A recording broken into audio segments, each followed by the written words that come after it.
Bonjour à tous, bienvenue de nouveau dans les ateliers de Univers Bourges Saint-Germain-du-Puy, où aujourd'hui on va vous montrer un cas d'école. Nous sommes en train de travailler sur un fourgon Benimar avec une personne qui a utilisé son chauffage et surtout son boiler avec du gaz butane. On vous conseille depuis la nuit des temps et à chaque fois qu'on vous donne des conseils pour les livraisons et pour l'utilisation d'utiliser du gaz propane. Donc vous allez voir, Michael est en train de réviser le chauffage. Et vous allez voir un petit peu ce qui se passe quand on utilise du butane. Bonjour mon Mika. C'est là. Bon, vous le reconnaissez l'athlète. Toujours autant de cheveux, toujours aussi beau.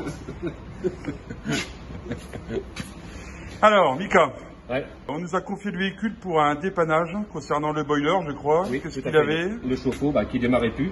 La cause, c'est que le client a utilisé du butane pendant un bout de temps au lieu du propane. Et donc le butane, sachant qu'il a une détente un petit peu moins importante que le propane, forcément ça encrasse. D'où l'effet, vous voyez, la grille, elle doit être de cette couleur-là. Voilà. Donc là, ça va bien encrasser, on voit bien le noir. Vous voyez. Et ça n'a pas fait que ça. Hein. C'est à l'intérieur aussi du chauffe-eau que ça va tout encrasser aussi. Hein.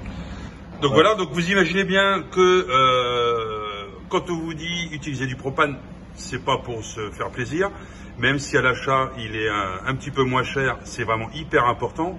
Non seulement il ne gèle pas, mais en plus il n'encrasse pas, enfin il encrasse beaucoup moins. Donc on va vous montrer après l'état du boiler quand on va le démonter, et vous voyez un petit peu ce qu'il en est au niveau de l'encrassage. Comme quoi on vous ne raconte pas que des âneries. Tout à fait. Allez, on va aller voir. Donc vous voyez, hein, on est obligé de tout démonter du coup, tous les supports de siège. Donc comme quoi, ça entraîne derrière pas mal de boulot.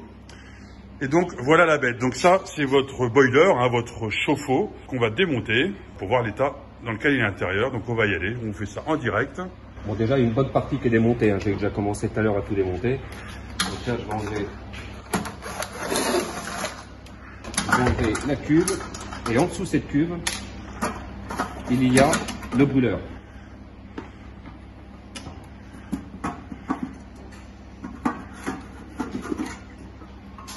Donc là, voilà. C'est vraiment très encrassé, dû au butane. Hein. Dû au butane. Donc voilà, donc vous imaginez que c'est cette partie noire là qui fait chauffer votre eau. Mika, dis-nous comment ça marche rapidement le boiler au niveau du véhicule. Le boiler, donc vous avez le gaz qui arrive là, ici, à cette électrovanne qui est ici. Voilà.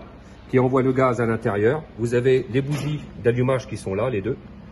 Et ça, c'est la bougie de surveillance qui vous permet, s'il y a la flamme, l'électrovanne reste enclenchée. Et la flamme se fait tout autour de là, vient chauffer le dessous de la cuve pour chauffer votre eau votre cuve de 10 litres. Qui est à l'intérieur. L'eau est à l'intérieur de la... Tout à fait. Elle est à l'intérieur de ça. En fait, vous savez, une grosse cocotte minute. Voilà, c'est ça. Tout à fait. Donc voilà, donc on réitère nos conseils. Utilisez du propane.